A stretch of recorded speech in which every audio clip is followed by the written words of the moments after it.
తూర్పుగోదావరి జిల్లా రాజమండ్రిలో మొరంపూడి జంక్షన్లో వైసీపీ నేతలు ధర్నా చేపట్టారు. టీటీడీ చైర్మన్ బీఆర్ నాయుడుని వెంటనే పదవి నుంచి తొలగించి తిరుమల ప్రతిష్టత, ధర్మం కాపాడాలని నినాదాలు చేశారు. తిరుపతి గ్రాండ్ రిడ్జ్ హోటల్ వద్ద శాంతియుతంగా నిరసన తెలుపుతున్న వైసీపీ మహిళా నేతలపై జరిగిన అమానుష దాడి ఖండించారు.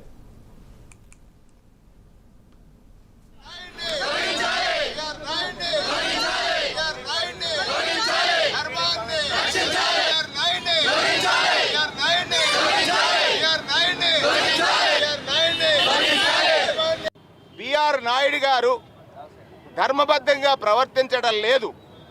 ఏదైతే ధర్మానికి ప్రతీకగా ఉన్నటువంటి తిరుమల క్షేత్రంలో ఒక అధర్మాన్ని ఆచరించేవాడు, ధర్మబద్ధంగా లేని వ్యక్తి ఆయా స్వామివారి సన్నిధిలో ఎవరైతే చైర్మన్గా ఉన్నారో ఆయన చేసినటువంటి కార్యకలాపాలపైన నిష్పక్షపాతమైన విచారణ చేయాలని కొంతమంది ఏదైతే ఒక డిమాండ్ తోటి ధర్నా చేస్తే వారిపై దాడి చేసినటువంటి ఈ పాలకుడు చంద్రబాబు నాయుడు గారు, అంటే ధర్మాన్ని రక్షించమని అడగడం కూడా ఈ పాలనలో స్వేచ్ఛ లేదు.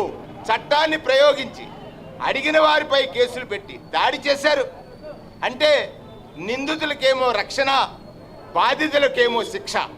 నిన్న చంద్రబాబు నాయుడు గారు ఏదైతే పుట్టా మహేష్ యాదవ్ అనేటువంటి ఒక పార్లమెంటు సభ్యుడు కొకైన్ తీసుకుని రెడ్ హ్యాండెడ్గా పోలీసులకు దొరికితే దాన్ని డైవర్ట్ చేయడం కోసం, ఈ ధర్మరక్షణ కోసం ప్రయత్నించేటువంటి భక్తుల మీద దాడి చేయించి వారిని కేసుల్లో ఇరికించి ఎంత దారుణం. అంటే ఇప్పటి వరకు ప్రజాస్వామ్యంలో మేము చేసినటువంటి పోరాటాలు ప్రజల కోసం, కానీ వాళ్ళ భగవంతుడి కోసం కూడా చేయాల్సినటువంటి ఒక విచిత్ర పరిస్థితిని రాష్ట్ర పాలకుడు తీసుకొచ్చాడు.